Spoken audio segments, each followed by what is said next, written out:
All right. So, Ricardo, you will talk about Luther for a Sure. bit, right? And I will confess, right? And I supposed to be this big fan of Idris Elba since I saw him in friggin' New Wire, in The Wire, right? Which is like my all-time favorite TV show, right? In case you're all wondering, right? Yeah. Yeah, I never watched Luther. Like it was always something that I had in mind that I wanted to see, but I just never got the time, right? So I figure, all right, well, the show, well, you could tell me if I'm wrong, right? Kind of stopped. I think it's at the third season, something like that. And I think we were hearing Well, through the yeah. grapevine that we were going to get either a new season or a movie. So I tell Right. myself, all right, I have time, right?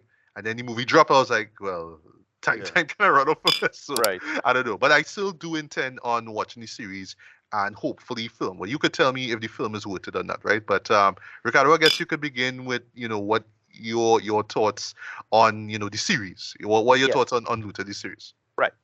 Yeah. So Luther is meant to be it. Well, it's up to 5 seasons. 5 seasons actually. Uh.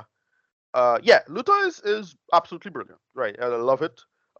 If you want to get into there's good character work, especially the first season. Right. The second and the other seasons not as strong as the first season, but that first season is truly excellent. And yeah, it is really utilizing the talent of Idris Elba quite well. And this movie, Luther Second Son, operates like a sixth season, I would argue, right? In fact, well, it was one of the weaknesses of it was it probably should have been a season six instead of a movie, to be honest. But it's pretty decent for what it is, and basically, we're gonna get to somebody who's relevant to this. It's basically Tomorrow Never Dies. That's what it is. Oh It's like a wow, okay. yeah, that's what it is. They straight up say, "Watch that, let me give me boy, let me make me boy James Bond," because straight up feel like a James Bond movie. And Tomorrow Never Dies is basically the conceit of this one. Um, what it's about, it works like a kind of spiritual sequel. It works like a season six in a sense. New villain, uh, pretty cool idea of this. Basically, he's this guy who's this rich wealthy city trader guy that is used. Well, he's like a serial killer as well. I forget the character's name is Ruby or something like that. What he's doing is he's um, he kidnap a young a kid, and he basically Luther to make sense of finding this dude, finding this person to sort of thing. And what Ruby does is uses like social media to manipulate people's lives. So he feels just like the villain from that movie. That's basically what it is. It feels like a modern version of that. Jonathan Price's character. Yeah. Jonathan Price's villain, right? A little bit, not to the grand extent, but basically the modernized conceit of using media to contrive your crimes and make a whole thing out of it. And yeah, so Luther have to make sense. And what he does is he uh basically sets up the situation of manipulating social media to set up Luther, do a sort of back and forths. And yeah, that is basically the entire story of Luther having to make sense of this whole thing, going back and forth about uh, with the plot line of dealing with Robbie in that sense. And it's escalate from there. And it could have been better, right? Didn't think this was as good as it's been. The person who Oh they got, man. person who they got for the villain Robbie, is great, right? When you see him, you'll know he is a he's an all star, right? But all I'll I tell you see. is, I see. yeah, he does real hard. You'll give it. He's play a good villain. Can't go wrong with that. But I really felt it's not bad, right? By any stretch of the imagination, but I really felt main problem. Um, it felt like a season's worth of material shoved into 2 hours. That's the main problem. Stuff felt a little rushed. You could have put in more content, or at least let stuff breathe and stretch it out a little better. But that's the main problem with it. But yeah, they really should have made a season six instead of doing the movie, to be honest, right? Or cut up some ideas and make it a little smarter in terms of making it flow. But as it is, it's pretty fine for what it was. And I didn't think. I think I was also surprised when it came out. I was like, oh shit, this come out already because like it catch you off guard. I'm like, okay, that makes some sense because yeah, they didn't really. I think they didn't promote this as well as they could have. Again, only because I follow Luther. This come out a while now, so that's why we should have seen it, you know, before now. But yeah, it came out what this Friday. but it was out already in distribution in England for like a month, right? So Okay, I okay. I should have been aware of it before that. And I only was aware of it uh earlier this week. Well, sorry, yeah, earlier last week, right? Like Monday or something like that, last Monday. So I should have been aware of this thing, and I only knew. I was like, oh right, because it's coming on Netflix, and only because Netflix hyped it, I was aware of it, which is a bad sign. But yeah, overall, solid outing rating. I'll give it like a 6 out of 10, closer to a 7. Only because yeah, Idris Elba sells it on his pure charisma, and yeah, he's basically well, if you wanted Idris Elba as James Bond, this is the closest you're gonna get to it. That's how it felt like. It didn't feel like Luthor too much, but yeah, still pretty good. With your time. Yeah, catch up with the show and then get a look at and tell me how you feel about it. But yeah, that's about it. Okay, okay. Nice, nice, nice. All right, so let's move to from Netflix to Hulu now. Let's talk about History of the World Part 2, right? I'm gonna do the synopsis for this, and I'll just share my thoughts on it, and then you could Yeah. jump, and then we'll get free to, right? Oof. So here's the thing, right? Here's the Mhm. thing when it comes to History of the World Part 1, right? Right. I wouldn't call myself the biggest Mel Brooks fan, right? But Right. to be fair, right, he is without a doubt one of the greatest comedians I would say ever living, right? The mere fact that he is still alive, right, in his 80s is amazing, right? Um, he pretty much put out some, I would say, a few, but not a, but yeah, let's say some of, right, but not a lot, but that's some of the greatest uh comedy films ever made, right? Like I would put the producers, I would put Blazing Saddles, well that is still my all-time favorite, Young Frankenstein, Spaceballs, even Silent Movie, which I think I saw ages ago, but I don't remember much of it. I would say even Robin Hood Men in Tights, right? You know what I mean? Is up there. Not like the greatest, funniest things Yeah. of all time, right? But for the time, I just gut busting laughter, like he yeah. delivers on that, right? Yeah, I don't think yeah, I think his Sheriff of the World is one of his weaker movies, to be honest. That's how I was gonna get that. Yeah. So yeah, like yeah. So Yeah, yeah, that's so how I was gonna get that, right? yeah. So when it comes to History of the World Part One, right? And here's the best way I could describe that movie, right? Um, this is the equivalent to a film from iconic comedy troupe called Monty Python, Right. called The Meaning of Life, Right. where you start off real strong with Monty Python, The Holy Grail, which is still one of, I would put like top 10 to the best comedies ever made. That shit Yeah. still makes me laugh. I own that shit on Blu-ray, and I am proud to see that, right?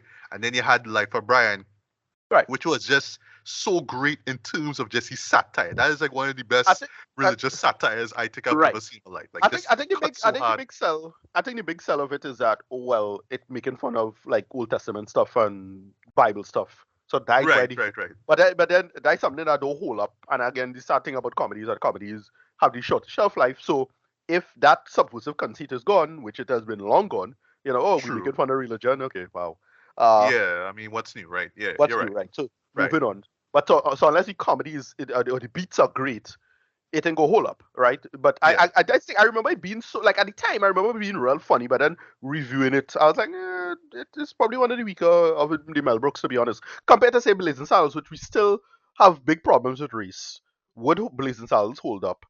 Um, yes, it does. Like it's still right because we still talk about race and we still have conceit of race in popular culture. And it's one of the dumbest arguments I ever hear. This idea, oh well, we could never make a Blazing Saddles today or anything like that because of political correctness. Not true. You can make it. I'm sure you can make it quite well, even though Mel Brooks himself seemed to have said that, which is I find quite silly. Uh, no, but the thing is, this shows the problem is that the subversive edge of it is gone, and when it lost that, it doesn't have anything else. Like that's not it really had anything else to work with overall. Still not bad. Like it's not like some complete trash or anything like that. But No, compared no, to his no. other material, pretty solid in my pretty weak in my opinion overall. Yeah, yeah. I agree with you in terms of History Will Part One, because yeah, like I was saying, this film feels like, sorry, History Will Part One is equivalent to Monty Python's The Meaning of Life, right? Where you could tell they were trying something a little bit different, but the jokes just didn't land, and it just feels kind of tonally off balance. You know what I mean? So like in the case of History World Part One, it was just basically him saying, you know what, you see all them epic films from like the from like what the beginnings of Hollywood to now. Let's poke fun at that, right? So you'll talk about the Old Testament and the Roman Empire, French Revolution, and there's the famous previews of coming attractions. See Hitler on ice, see Jews in space. Yeah, those moments don't hold up at all. Like this show here had the goal to reference Hitler and ice and Jews in space again, but I'll get to that in a bit, right? And I Yeah. mean, like, I can understand back in like 1981, it was just so subversive and like, oh my god, and Yeah. ooh, you know what I mean, so racy now. But now when you look at this, like, yeah, I could see, but it just, it just don't hold up, Yeah. compared to some of his other works, right? Which leads us now to History of the World Part Two, which is something that nobody saw coming, right? Because the thing is, with the title of the first film, it was meant to be a joke, right? It was just Right. like, well, if 20th Century Fox at the time decided to give me more money, all right, I could do a sequel, but no, okay, fine, whatever. I make my film, right? And he moves on, Yeah. right? I thought But here I thought it's it would have just been like, well, funny. we're What doing a what would second have one, been all right? funny? What would have been funny is if they did the Leonard Part 6 thing. So, Oh, you just jump and they say, okay, History World Part 7 or some bullshit like that. I don't know. that would have been pretty interesting. And then they kind of Yeah. justify why it's like that, right? You're right, right. Yeah. But here's the thing. What makes this show interesting here is that it's all right off the gate. It's not a film. It's not a movie. Sorry, it's a series, right? Right. So on paper, this makes a lot of sense because now you have more time to flesh out the jokes. You're not working with some limited runtime. You can let the jokes breathe for a bit, right? And then you have like a wide variety of jokes, right? Also, on paper, what makes sense now is that all right, I have all this material, so now I could put in this episode series here, and of course I had to modernize it and tweak it and whatnot because I wouldn't be surprised if some of this material was like written in the 90s or 2000s or whatever, right? So it's like that, right? You know what this straight up is? This we like let me get to my review, but Sure. yeah, is basically scrap jokes from drunk history. Yeah. Yeah. Yeah, straight up drunk history. And I know even a fan of But I but know even a fan but of drunk history, right? but So early I mean, early drunk history. Well, right, we can debate if drunk history was good in the early days or the late days, but drunk right, history when it was in that shitty comedy central period. So it wasn't when drunk history had a lull point. When it was on YouTube, it was pretty good. Well, not YouTube. When it was on College Humor, I think, or Funny or Die, I forget which one. Uh, but when it was online, it was pretty good. Then it went to Comedy Central, got terrible, and then when it stayed on Comedy Central, it got a little better. Uh, right. that lull period is basically the low point of drunk history. That is what this is. Look, I don't care. I No, don't care but I love how you frame that though. yeah. But yeah, go on. Listen, I don't care how many faces I seen here that I like. This shit need to be funny. Listen, Thank you. my boy, my Yes. boy from Insecure playing Jesus, kind of funny, but Kind of boy, funny. Like I won't kind of lie though. funny, but boy, this He material, was like one of the saving graces of that he show, you well know. save it, eh? But overall, JJ Ellis. He was one of yeah, the saving graces of the show. Yeah. but they need to sell this anyway. Go ahead. I will Yeah, get yeah. to my But you're right though. You're right. You're right. But yeah. But what the show is about in a nutshell, folks, it's just pretty much is a continuation. It's literally a sequel of the first film, and it's just all these sketches that they base on on world history, right? So you would see stuff on the Civil War and oh gosh, the Russian Revolution and stuff like that. They touch on Jesus, right? So yeah, as we said before, Jay Ellis, who you know from Insecure, he made an appearance in Top Gun Maverick. Yeah, he plays Jesus, right? He's Black Jesus, right? But thankfully right, they right, don't make right. the joke that it's Black Jesus, but whatever, right? Well, Um, the thing is, again, the problem is that too much comedy passed already. So we call him Aaron Magruder already had a whole Black Jesus TV show. What they couldn't have pulled in Aaron Magruder to write some material for this? Whatever. well, yes, right. I forgot he did that. Right, Yeah, you're right. I forgot about that, right? yeah, But yeah, but just to jump into it, right? So just to get the good out of the way, because there is bits are good. There's bits are good, right? Um, Production value, right, very good. Like you fine. could Yeah, tell they yeah, really spent some cash on this thing. yeah, whatever. Really Right. good, right?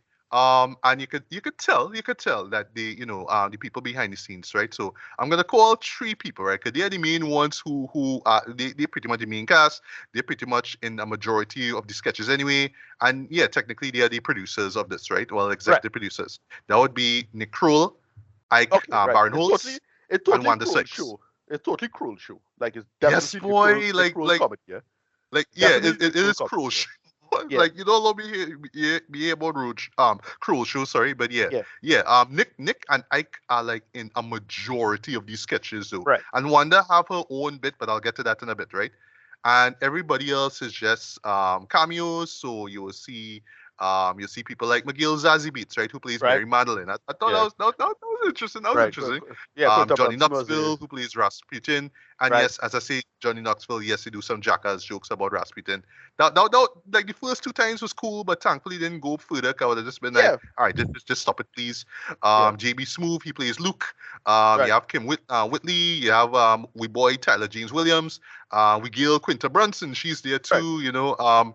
And yeah, it's just a who's who of comedy talent, people who just good with comedic timing and whatnot in the show, right?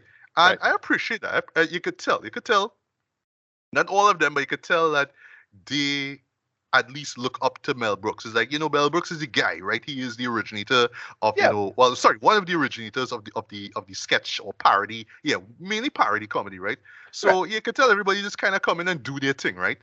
But here's the problem. It's two major problems, right? I'll get to the first major one right now. First major one is that again, you see how I say on paper, the serial format works, right?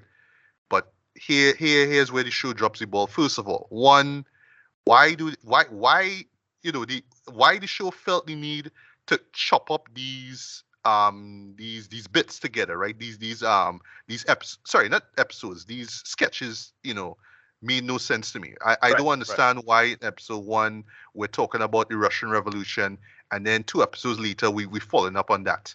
One episode will address Jesus, and Judas going to betray him, and then the next episode is going to address that, right? Now understand, like in the episode itself where you will get back to that. Okay, cool, that make a lot of sense, right? But they will literally go from episode to episode, continuing the same story, right? yeah, So big card big PO example of that now is Wanda Sykes herself, right, who plays who is this by Shirley Chisholm, right? right. This was Yeah. such a miss. This was such a missed And opportunity. Yeah, I could see where they're getting at, right? yeah, We're making fun of 70s sitcoms, but it's with it's with black actors and whatnot, right?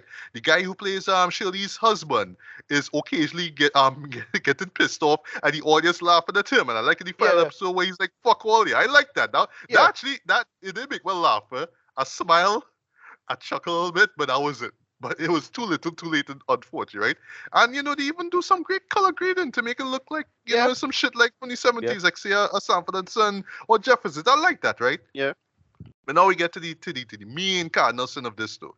All that inspired effort and whatnot into making these bits work, right? These sketches work and whatnot, right? And I could see it. I could see the effort they put into it, but all of that, boy, unfortunately, don't mean shit if your material isn't funny. Yeah. And I would Material weak say, as hell. I would That's say that's the sad part is that they had a almost bunch of good all. ideas. I would say like say for like a few jokes throughout this 8 episode runtime, literally had me chuckling and laughing. Everything else, Yeah, stone face. I would just yeah, stone face throughout all of this.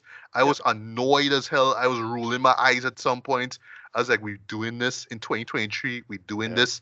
Like, case in point, we have Typhoid Mary, and she Right. has a Twitch stream. And well, it's That yeah, Typhoid Mary, so she's trying to do this cook show, but yeah. she Terrible. it's she has to cut things because she feeling sick and nauseous, and she had to go in the toilet and shit and Yeah, puke, and that's the joke.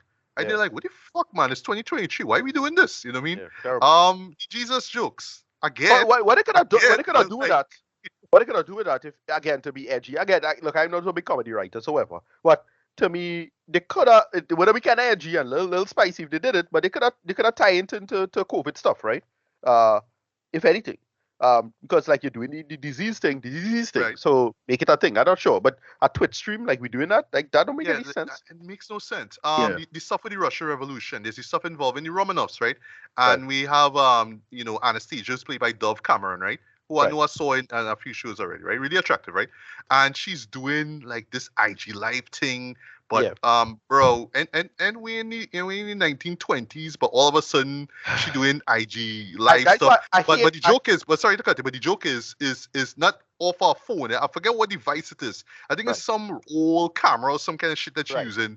But the joke is that she talk about, oh, my OMG, my family's getting killed and I'm soon gonna get killed. Oh my god, right? Right. And whatever. I did like, Listen, really, folks, really? anachronistic humor hard to do, right? Like I get what you're trying to do. You're trying to do the modern thing, and it had to be what people familiar with, but it had to make sense too, a little bit. So I get like cameras would have existed, but like if they did it where is the practicality of old cameras that they had to deal with would have been kind of funny.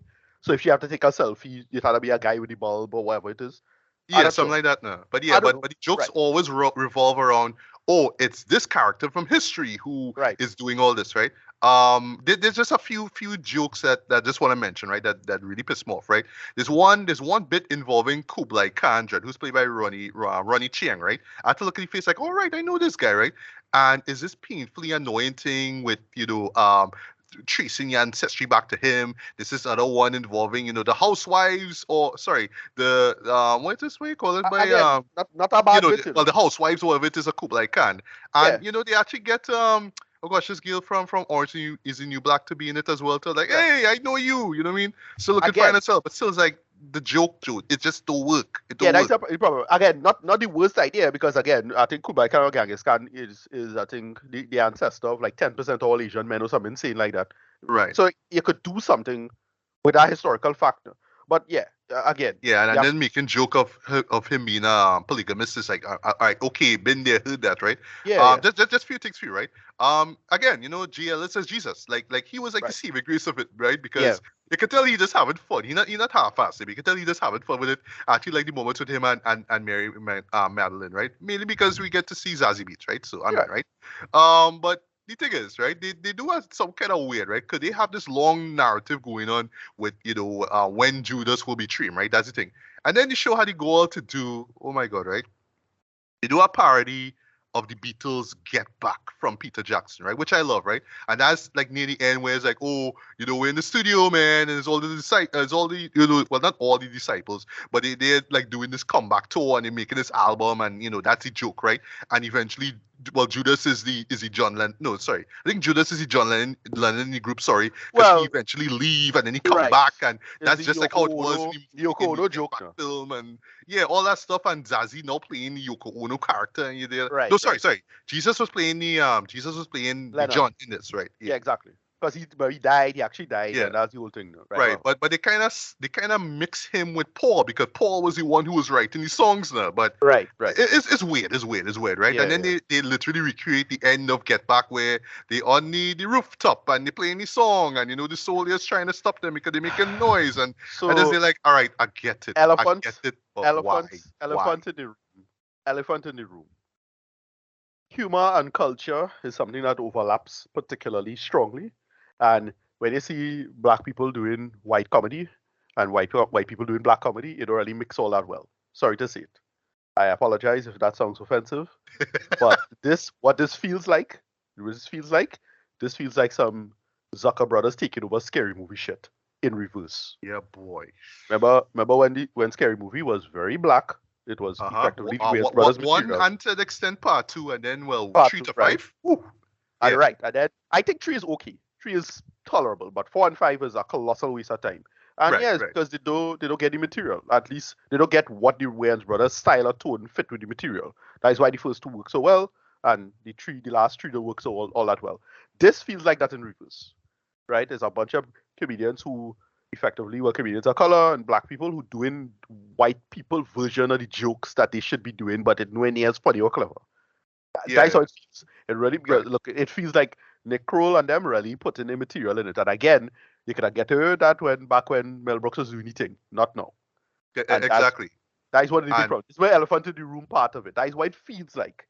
But in the back of my head, I was thinking, it's like you could have get other people to like bump this up and other because that's what it feels like. It's just two or three writers who kind of really understand the material or why these people just work so well, and they write material for them that do fit them, and yeah. they didn't practice it or improve upon it in any way. That's how I feel about this. Again, Right. is And get some writers to punch this up and say, all right, this is how to get this work to make this a little smarter, whatever it is. But no, they had to do it by themselves. Ike Barinholtz and them had to do it by themselves. exactly. That's trouble. And just to Yeah. close it, and speaking of Ike and Nick Boy, I did not need to see them in like literally every sketch in this though.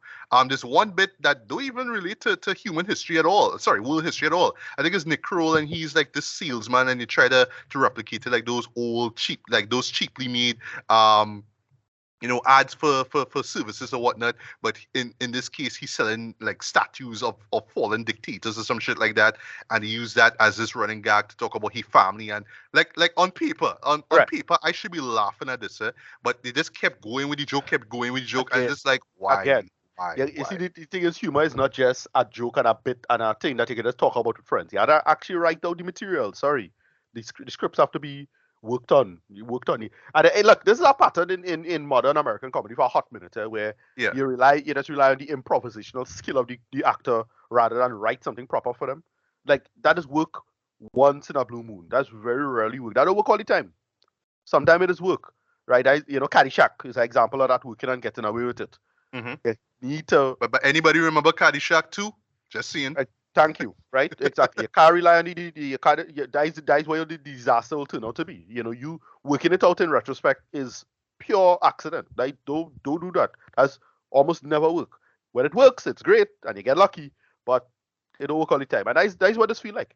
You know. Yeah. Oh, But as you bring up that, just inclusion, right? But you're right though, because yeah, usually when it comes to comedic sequels, but you gotta come real good, and this yeah, show is no different, right?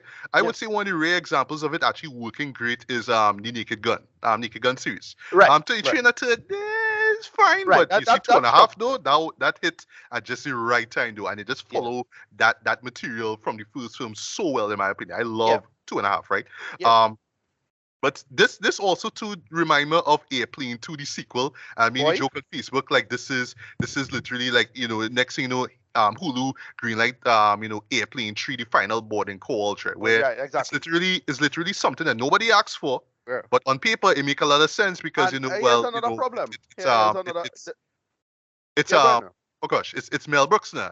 Yeah. And well, the joke is in the title, right? So why not? Why not Right. do part two, right? And we have, a streaming platform. We could do it in a series format. It makes sense, right? But again, on paper, Yeah. that execution was yeah. Here's another problem. We already had somebody who followed up on Mel Brooks' comedy in spades and did it really good for the most part. I don't think he did it perfectly. Like 15 years ago. Seth MacFarlane and Family Guy. He Yeah, already yeah. he already tell them jokes. Sorry, Yeah, right? you could say what you want of, oh, this reminds me of that, Yeah, but yeah. But he do the that's jokes. the Mel Brooks shit. That's it. Yeah, that's Mel Brooks shit. Exactly.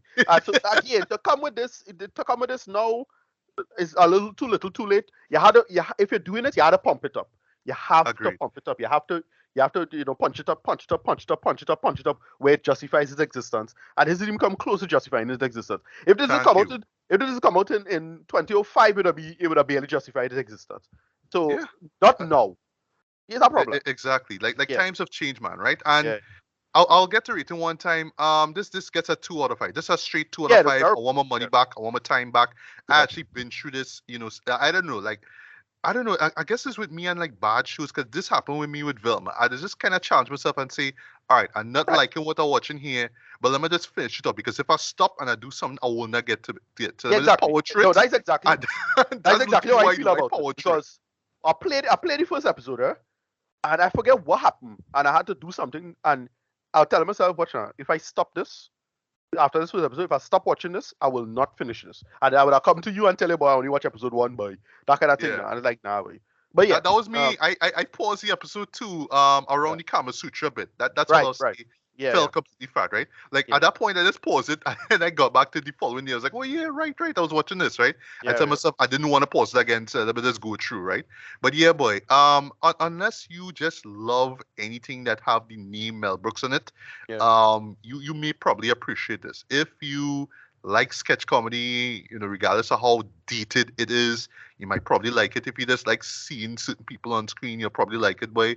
But for people like me who just want to just laugh at something that is, you know what I mean, something fresh, you know what I mean, something that we haven't really seen before, it may feel very much like what we saw or remember from the first film, right? But at least it's like, all right, we in 2023, we're doing something a bit different here. The jokes landing even more now, you know what I mean? And it's it's actually much better than what we got in 1981, right? But here, Right. no boy. Like I applaud everybody who came on set and wanted to do right by this show, boy, by this title, History of the World. But now, boy, the material Yeah. just fell flat. I was stone Yeah. Terrible. faced short like nearly the entirety of me binging this, boy. And I imagine other people watching this will feel the same exact way, boy. This was a huge misfire. Sorry to Mel Brooks, boy. And I'll close this. They even do the same thing like in the last film. Previews are coming attractions, or no, or they say, in History of the World Yeah. Part 2, Season 2. That's a joke, right? Ha ha ha. Right. If they greenlight But a it season more coming 2, across. what? More coming across like a threat. Yeah, yeah. Like for you to bring back Jews in space, Trade, and make a whole bit out of that, boy, that's a warning right there, Trade. I don't want I don't want anything to do with that, boy. But anyway, I talk long enough about it, boy. Yeah. Yeah, Ricardo, take it away. You can expand on your thoughts Yeah. on this dreck here. No, three out of 10. It is completely unnecessary. The main problem is that, yeah, they absolutely, you could get all they do half of the work right. So they get the stars, great. To have a bunch of faces. I like a lot of people who are quite talented people for the most part. I like them.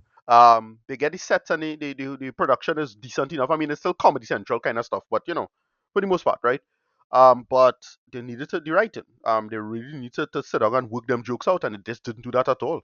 I don't know if it's because it had so many disparate talents, and so those people didn't really liaise with each other properly and didn't have the time. I'm not sure what happened, but it just didn't happen. And yeah, it was ultimately a disappointment. But yeah, 3 out of 10. Very little of it works. The little that does works. Like, it's fine. Like, again, and then it's a shame it had some good ideas that they could have done a lot better. Like the show, because some stuff I thought was such a missed opportunity. Because like this would have been really good, if they sit down with this too. Because it's such a great idea, like doing the Shirley Chisholm thing with, as I say, the 70s black comedy, sitcom stuff. But yeah, boy, it's a shame. Yeah, 3 out of 10. It don't work. Yeah, sorry. Back to the drawing board. Yeah, I don't know, boy. This just yeah, it's a shame. It's really a shame. yeah, really a shame.